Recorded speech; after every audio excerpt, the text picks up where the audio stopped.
How are you guys doing? I hope everybody had a good time on the boat. I know there were some people who got off the boat and then went off to places as well. And I have a count this morning, and I think everybody got back home safe. So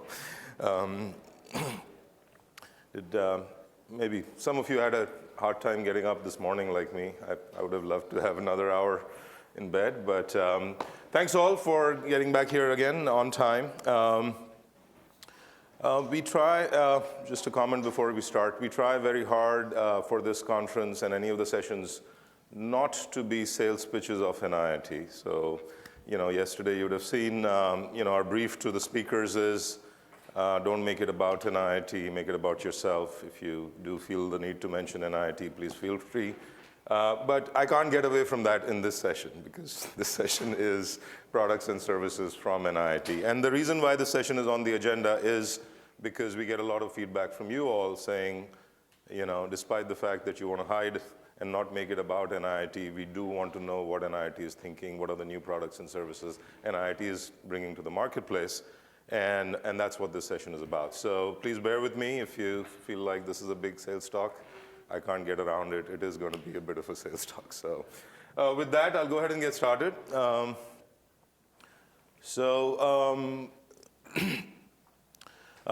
As we dig in, so a lot of you are aware, this is sort of the set of services that NIIT offers.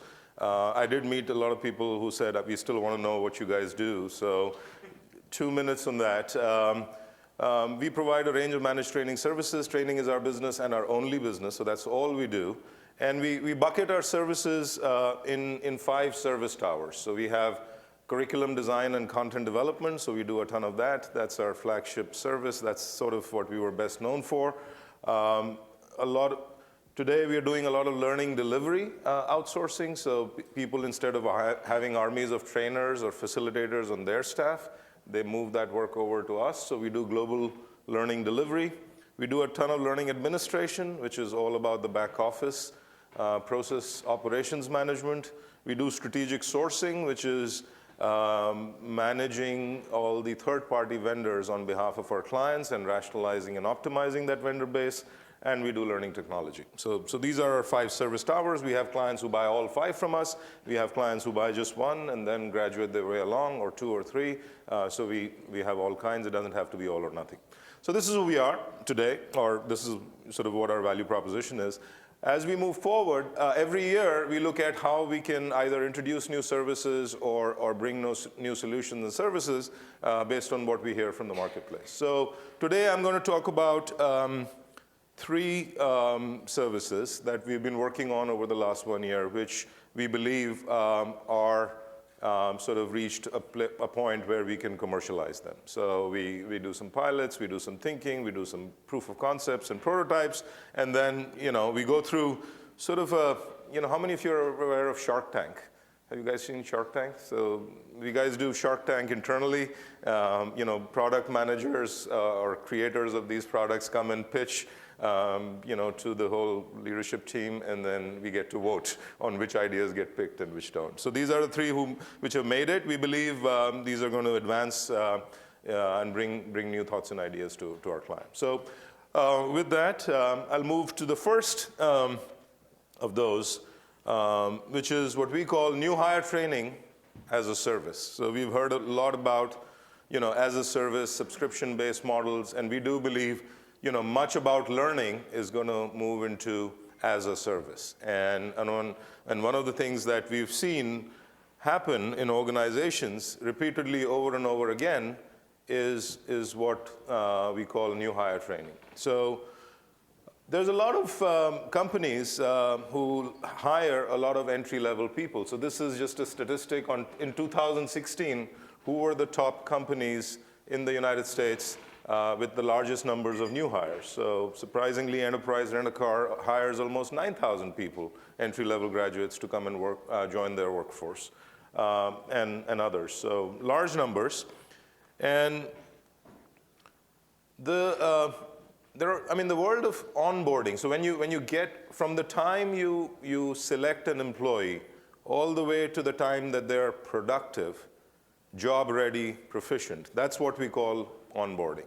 So it's not just about knowing about your company, it's acquiring all the skills and the proficiency that you need, whether it's technical, whether it's functional, whether it's customer service, anything that you need to do your job from day one. So from the time you get selected till the time you're 100% proficient on your job is what we call onboarding. And there's some there's a lot of research about the value of onboarding. More and more research comes out, but here are some few stats. The first thing that is important about onboarding is the way it impacts retention. So 65% of employees are more likely to stay with a company for 3 years if they experience great onboarding. So anybody who's interested in retention, onboarding is critically important. Up to 20% of the employee turnover happens in the first 45 days. So a lot of people leave in the first 45 days. So you spent the recruitment cost, and then you lose that cost in the first 45 days, 20% of that. That's a pretty big number. 50% organizations with a standard onboarding process experience greater new hire retention. So there's a direct correlation between if you do onboarding well, and onboarding, again, is not just about the HR side, which is this is the company, this is how you file your expenses, this is how you put in your timesheets and so on. This is about getting you ready to do your job. And if you do that well, you get better retention. The second important thing about this is the reverse of retention, which is turnover. And turnover is very expensive. The average cost of replacing an employee is between 16 to 20% of the employee's salary. That's what you would typically pay a recruiter plus overheads and so on. The organizational costs of employee turnover are estimated to be in the range of 100 to 300% of the replaced employee's salary. Nearly a third of new hires look for a new job within the first 6 months. 6 months of their coming on board. So the first 6 months are pretty crucial because that's where you build loyalty or you lose employees. And 23% of new hires turn over before their first anniversary. And then most importantly for me, for all of us, it's about performance and productivity. 60% of companies fail to set milestones or goals for new hire. We bring them on, but we really don't treat them or treat their onboarding as a managed product or an offering. It typically takes 8 months. This is an average. We heard, of course, there are outliers. We heard Shell talk about time to proficiency, which they brought down from 8 years to 4 years. But on an average, for entry-level hires, research says that it typically takes 8 months for a newly hired employee to reach full productivity. Best-in-class companies are a third more likely to begin onboarding processes before day one, before they actually come on board.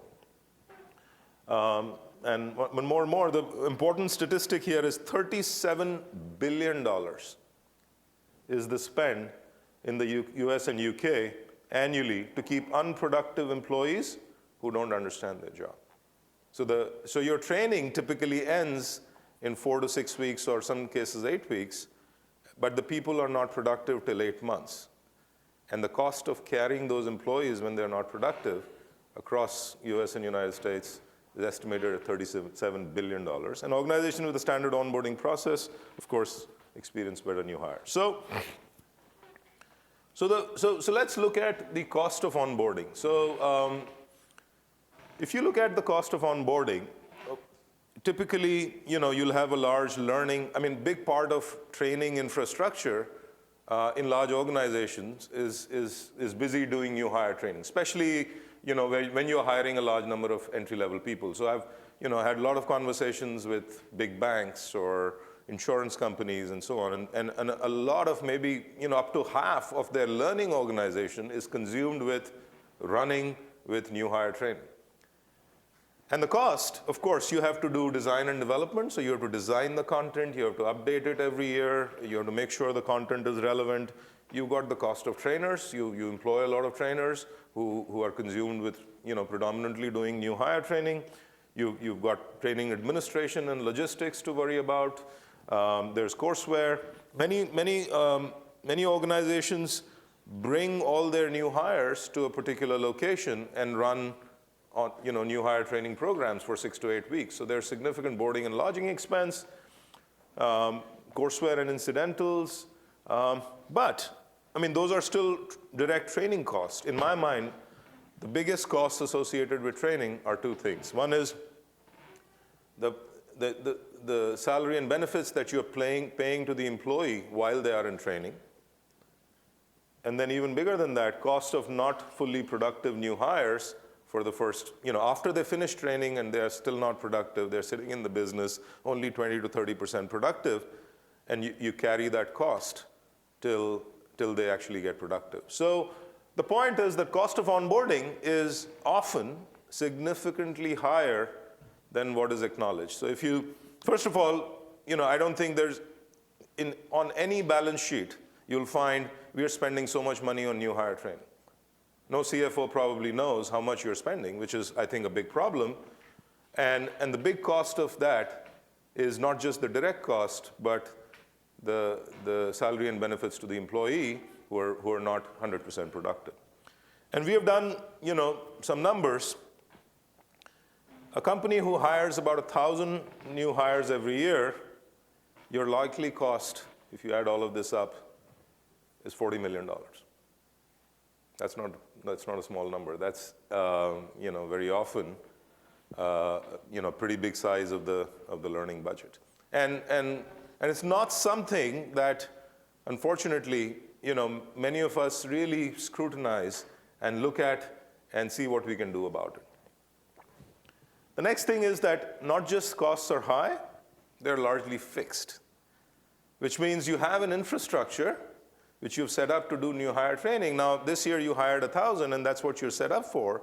Next year, the economy goes down, you hire only 300, a large portion of that cost is still fixed, and you're going to incur that. So that's sort of the background. I mean, and we've done a fair bit of work. We've been involved as a company in new hire training with many, many different organizations. Many of you have hired us to redesign new hire training. Many of you have hired us to deliver new hire training. So we've got exposure to how new hire training happens in insurance companies and banks and in other large organizations. And that's what's prompted us to launch this service that we call New Hire Training as a Service. And the idea is really simple, which is instead of you running this yourself, our value proposition is that you stop worrying about new hire training. We will guarantee that you will get a job-ready person on day one after they graduate from the new hire training that they go through NIIT. So whenever you recruit a person, they don't report to you, they report to NIIT. We run them through all the onboarding. We take over the entire responsibility and accountability for getting them to a level when they're 100% job ready, and that's when they come to you. What does that mean? That NIIT takes transfers accountability from you to us for content design and development, for trainers, for delivery and program management, for training administration, for venue and logistics. And there's an interesting concept, which is it necessary to bring these people on your payroll from day one? Or can you bring them or delay bringing them on your payroll till they've completed onboarding at NIIT? We've had a couple of pilots where our clients have done that. So instead of bringing them on their payroll when they get recruited, they bring them on their payroll only after they complete the onboarding at NIIT. And during that time, instead of getting salary and benefits, they get paid something like a stipend or some kind of compensation, but they don't become employees. They're guaranteed employment if they successfully graduate from this or complete this program, but they do not actually come on your payroll till they finish this program. And we take care of everything. Our program, I mean, we'll brand it to your organization, so they would not feel they're coming to NIIT. They would still feel that they're coming to a Bank of America or any other client if you choose to outsource that to. So the experience will be branded. It'll be NIIT inside, but all of that is going to be run by NIIT. So Pooja, do you mind coming up and walking us through? We have thought really hard about various elements of how we can optimize or create a solution which addresses or a lot of the problems that we talked about earlier. So Pooja is a learning consultant, for those of you who don't know her, and she's going to talk a little bit about the approach.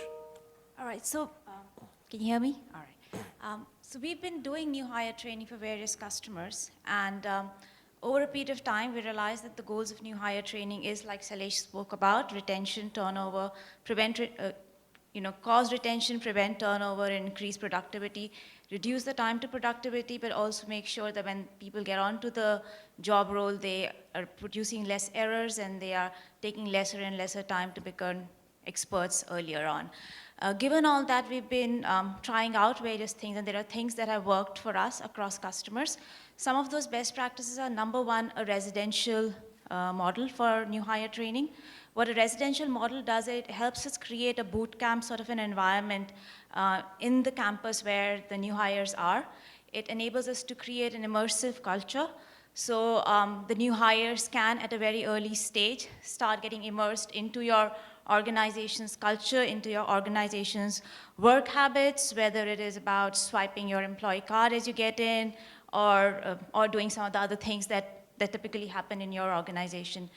It also enables us to create a captive environment where, while the people are sort of on NIIT's roles, and with an IIT, they can get a whole lot of exposure from your leadership by coming in, your leadership coming in either virtually or physically, and interacting with them and including all of those immersive sessions as part of this residential bootcamp. It enables us to extend the learning time, but not really like putting them in a classroom for 12 hours, but doing all kind of other activities that enables them to more holistically develop as a new hire.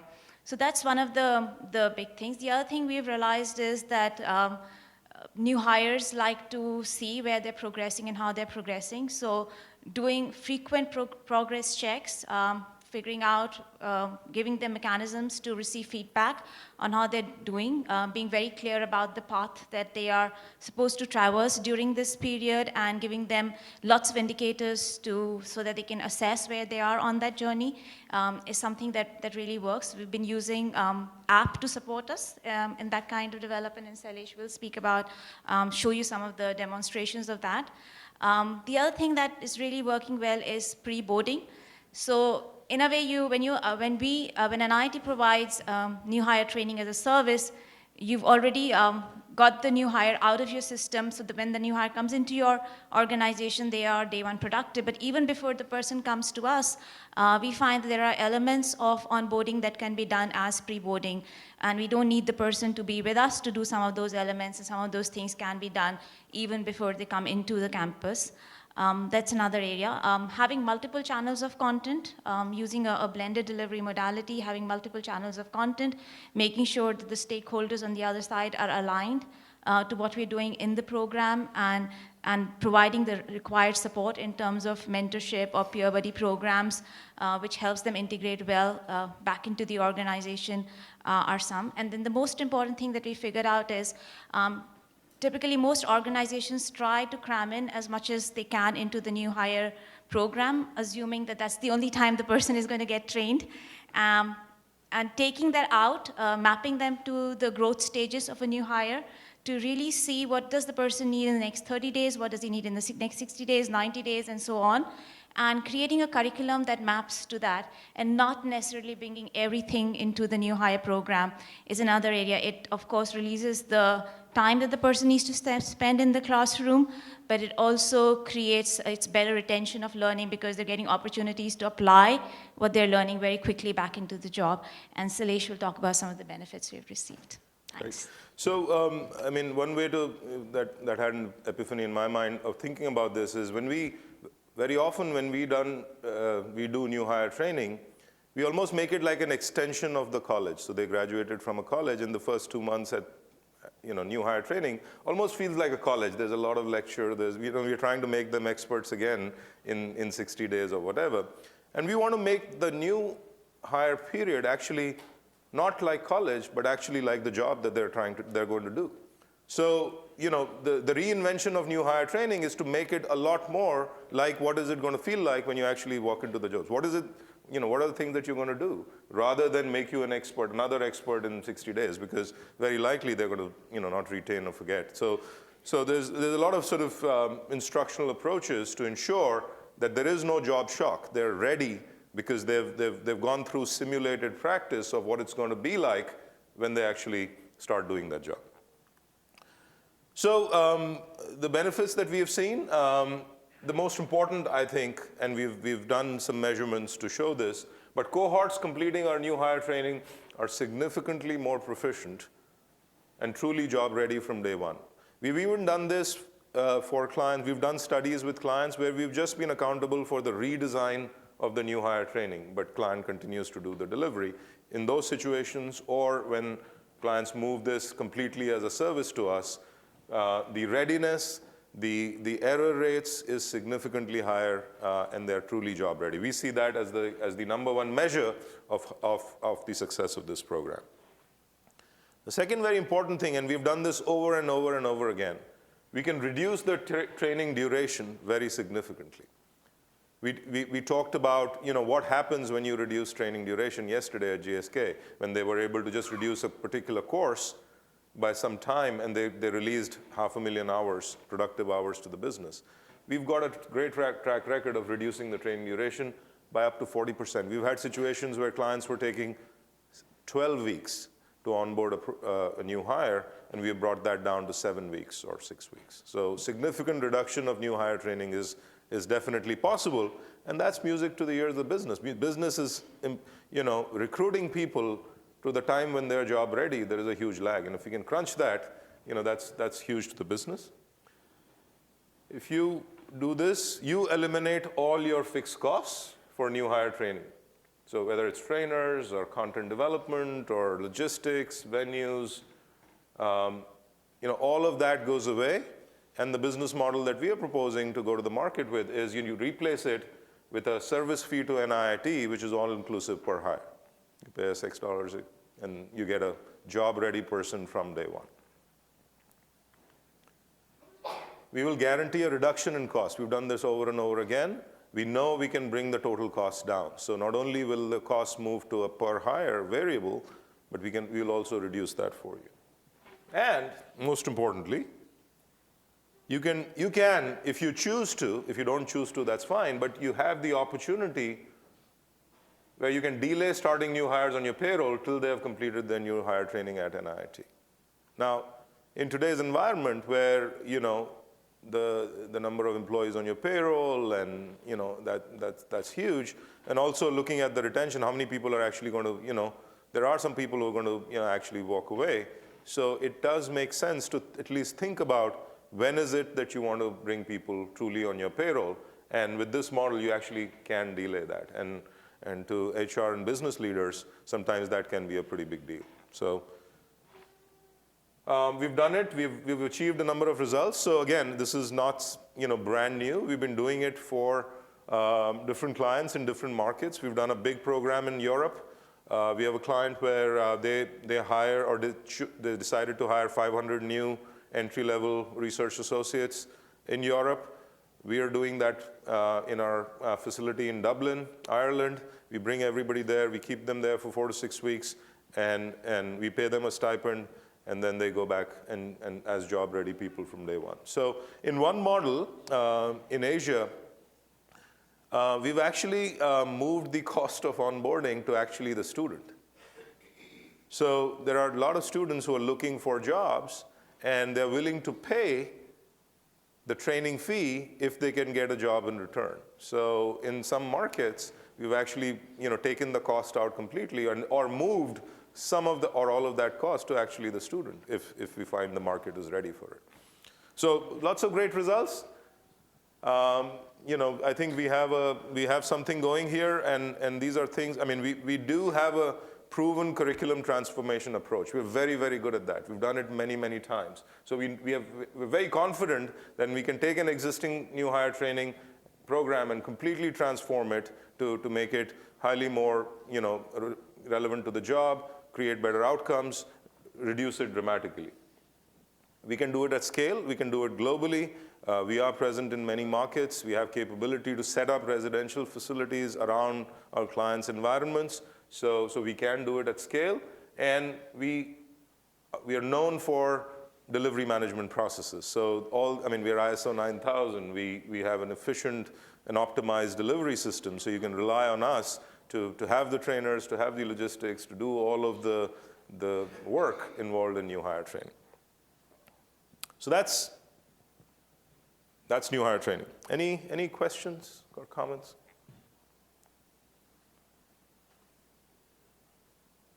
Okay. So I'll quickly move on to the next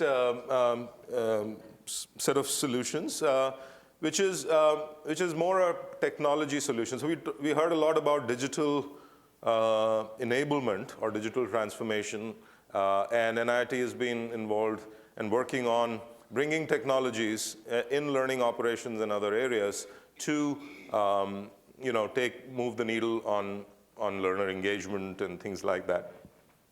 So we built a number of platforms. So this is a stack of NIIT's delivery management systems that enables us to deliver rock-solid operations to our clients. So many clients outsource delivery and learning administration and things like that to us, and we built a suite of systems ranging from an event readiness system, which is anytime you log in, you can get an exact status of where your training event is, to case and project tracking system, to, of course, an LMS. That LMS can be ours or yours, it doesn't matter, but LMS sits in the middle, of course.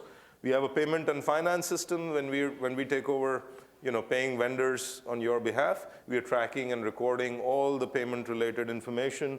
And we have a sourcing exchange at the back end where today we have about more than 2,000 vendors. All their information is dynamically available in a sourcing exchange for us. So there's a suite of technology platforms that we've built. And what we're now doing is taking data from those platforms and making that data available in meaningful ways to our clients. So for some of you who were here last year, we came out and showed a reporting engine where many of our clients could get real-time reporting on things like spend or analytics and so on. And that's something that's continuing to grow. And the way it works is that, and please don't ask me questions on technology, but essentially, it goes through a data aggregator and processing engine that we know, and then through a number of mobile-enabled back layer, which includes device registration, authentication, something called MBAS, which I have no idea, a notification service, and so on, to ultimately deliver a lot of things that people need on their mobile devices. So that's how this sort of system operates. And as I said, the LMS could be yours or ours. That doesn't matter. We have integration. If you're using your own LMS, all the other systems get integrated with your LMS. And we're calling it EASE, which is a one-stop application that addresses the unique challenges of reporting and engagement and so on. This year, the advancements that we are bringing to the table are in the area of measurement, coaching, learner engagement, and analytics. So the first thing that we've launched is what we call a learner engagement app. So imagine you have a curriculum, and you have learners going through that curriculum, and we've tried this, that every learner who goes through this curriculum actually gets an app. And a number of things that we are so used to doing in our day-to-day life, learners can today now do on the app. The app is integrated with your LMS, so it's pulling data from different sources and so on. And there are three elements to this learner app. One is all around measurement. The second is about tracking their coaching opportunities, and third is reporting and analytics. So it goes through a learner portal and a mobile app, and brings that data down to the learner in real time. So why learner engagement? I think there was a lot of discussion yesterday.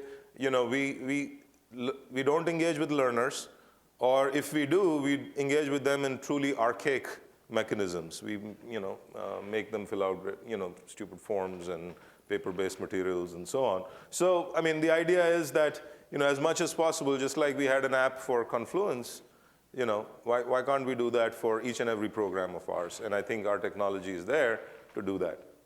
So, so this is, of course, the app is customizable, but these are some of the things that, a learner will be able to do. Cohort information. So the people who are attending the course along with them, who are they? What's their profile? Can I connect with them? What is their office location? Where do they work? So it enables learner to connect up even before the session starts. So they can download this app,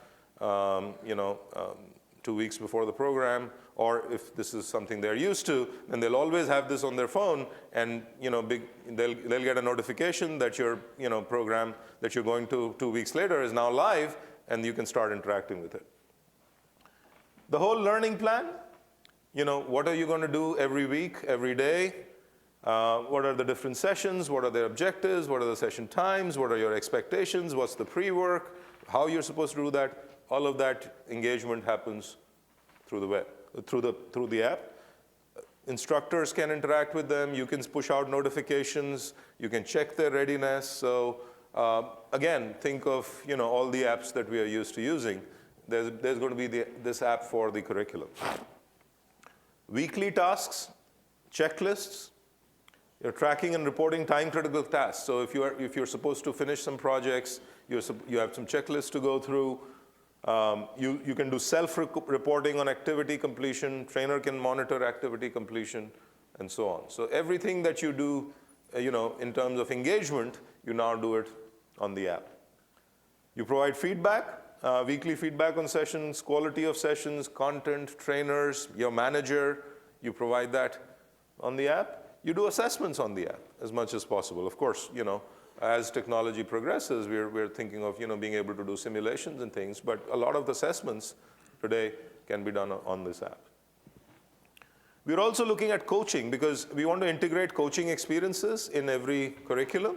And when you do coaching, we have an opportunity to integrate that experience within the app as well. So a coach interacts with you through this app, with the development areas identified, action plans monitored, track goals, communication and support. And we're collecting all this data. If we go through this app, all the touch points can be collected into this data warehouse, which then can give us great insight on where people are struggling.